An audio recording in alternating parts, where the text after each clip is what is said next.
Hey,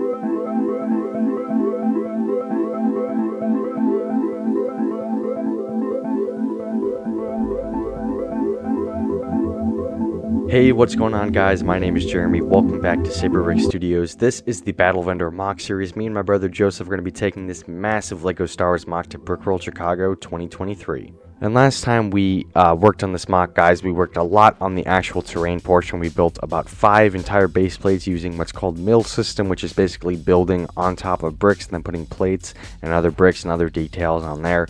We're going to be continuing our work all the way along the rest of the terrain. That's going to be our primary focus this week.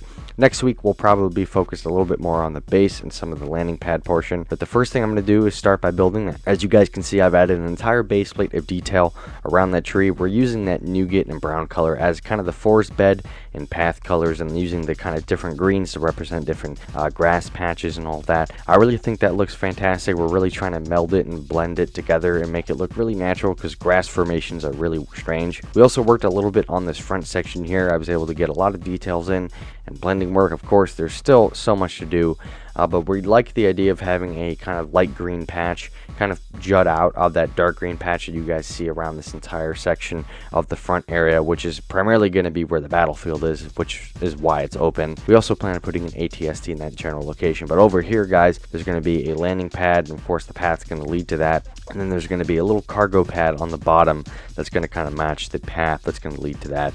That's going to be completely surrounded by terrain. We also do want to add in probably another ATST or ATAT somewhere around this area of the mock. And the first thing I'm going to start by doing is laying out the foundation of the path and getting that started, because like I said, I want to build that kind of like landing pad on the bottom, or cargo pad if you want to say.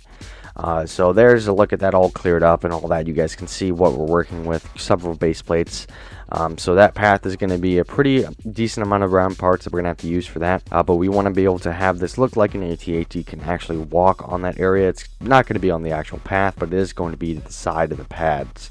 We do want to probably have 2 in the mock and 1 back there. So here's a look at some more detail work that I was able to do on the side here. You guys can tell I added a lot of detail to the front area. I'm really making sure this area looks super natural, adding a lot of different colors. Like I said, nougat, dark green, medium green, brown, reddish brown, dark brown, those kind of colors. And I'm trying to make the path look pretty organic, like it's kind of naturally formed.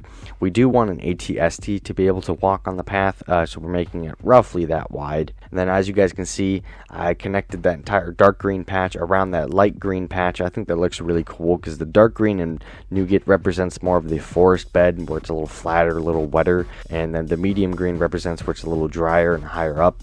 So I really like how we were able to do that on this. My next part I'm going to have to work on is the other side section of this, and we're using, of course, a pin system along this entire thing with mills. Makes it super easy to transport everything.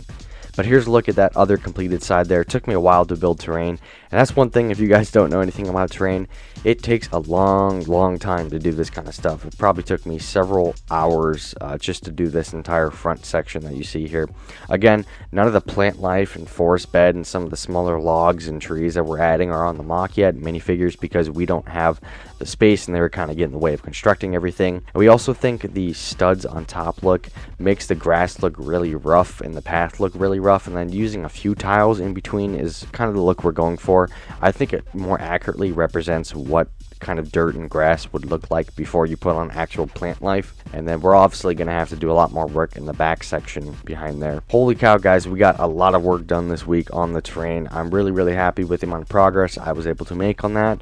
We did make a little bit of progress in the base, but not enough to make an entire update video on. So next time we make an update for Endor, we'll have to put that in there. But I'm really loving how I'm blending all of this grass in. Of course, it looks a little bit chunky in the back right now because we still have to kind of blend it like I did in the front. But the goal is to make this as detailed as possible and use as many parts as possible. So here are some after shots, guys, of the completed works. I hope you guys enjoyed this upload, and I'll see you guys on the next one.